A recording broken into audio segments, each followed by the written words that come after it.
Thanks for joining us from the Ohio AgNet, the voice you know with the news you trust studio, sponsored by BASF, where you can count on the trusted performance of Olivo seed treatment to protect your soybean crop. I'm Morgan Anderson out of Athens County. It's 35 degrees outside and cloudy. Currently, we're on a winter storm warning for snow that's expected by 1 p.m. tomorrow. We're said to get 3 to 4 inches of snow. President Trump is open to more tariff-based farm aid, but stressed opening new ag markets at his farm aid announcement this week instead. Trump was asked about more tariff-funded farm aid. Are you open to tapping into tariff revenue again, should farmers find they need additional relief to get to that level? Yeah, if we're going to make the farmers so strong, and I'm not even talking about financially, because they just want to be able to produce what they can produce. And as for using $11 or $12 billion in tariff revenue now to bridge farmers into next year and improved price support levels, this money would not be possible without tariffs. The tariffs are taking in, hundreds of billions of dollars, and we're giving some up to the farmers because they were mistreated by other countries. But the Supreme Court could overturn those tariffs. And we asked Senate Majority Leader John Thune about that, though he skirted the legal threat.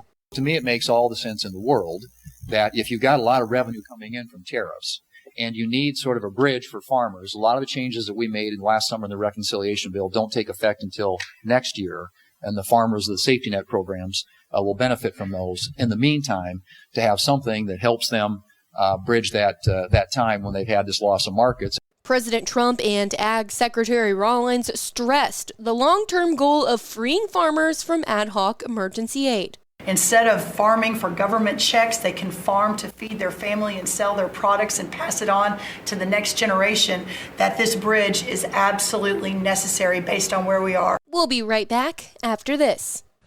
Get the equipment and trucks you need at the Ritchie Brothers' next Great Lakes Regional event on December 16th and 17th.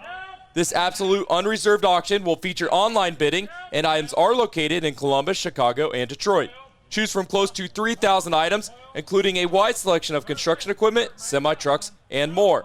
Don't miss Ritchie Brothers' Great Lakes Regional event on December 16th and 17th. For more details, visit rbauction.com. Again, that's rbauction.com. Ohio AgNet's very own Ty Higgins is at the annual Ohio Farm Bureau Convention. Catching up with folks, let's hear who he met and what they're up to right now. Visiting with Evan Calicote. He is Director of State Policy with Ohio Farm Bureau at the 107th Ohio Farm Bureau annual meeting. As we talk about a lot of policy here over the next couple of days, on the state side of things, how would you summarize 2025? I think it's been an absolutely awesome year for the Ohio Farm Bureau in 2025. Starting off with getting our health plans bill passed and then having enrollment this fall. H2 Ohio Department of Agriculture, things like that. We've had a lot of success in 2025 and we hope to keep that going in 2026. I don't want to downplay the success, but what were some things that maybe almost got there that we're going to continue working on as 2026 gets here? Yeah, we're still definitely going to keep working on the property tax front. We know that matters a lot to our members, and before the legislature went on break, we were able to introduce House Bill 575, which will have some updates to the CAUV program. No formula updates or anything like that, but just really trying to make it more uniform across the state and make sure everyone is getting the values that they need. Evan Calicote with Ohio Farm Bureau. Appreciate your time. Thank you. Thanks, Ty. Now let's get our afternoon weather update brought to us by Seed Consultants. Simply better performance online at seedconsultants.com. We've got a mix of clouds and sunshine through the rest of your Friday. I'm Chief Meteorologist Ryan Martin. Let's take a look at that Ohio Ag weather update. Nothing coming in terms of our next round of moisture until likely tomorrow afternoon. So mixed clouds and sun here for this afternoon and tomorrow morning. Once that system does come through, I think we see a quick couple of inches of snow over about 75 to 80% of the state. Just a dusting up north, but the higher accumulations from US 30 southward. So that's going to be an interesting run into Sunday morning to midday. And then brutal cold Arctic air is here to finish the weekend and go through Monday. Big thaw the rest of next week. Tuesday forward, we get muddy real quick. I'm Ryan Martin.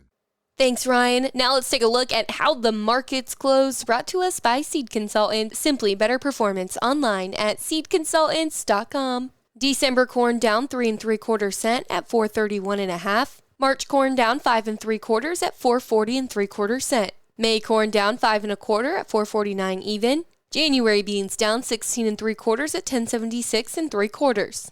March beans down 16 cents at 10.86 3/4. May beans down 15 1/4 at 10.97 even.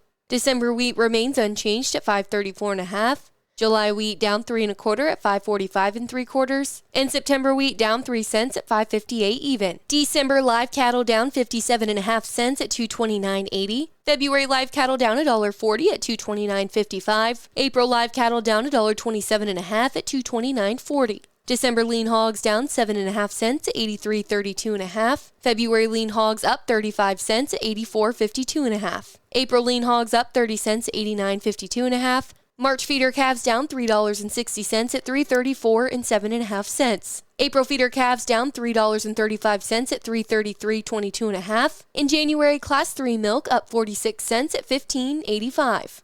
Those were your closing markets. Have a great weekend. This is the Ohio AgNet.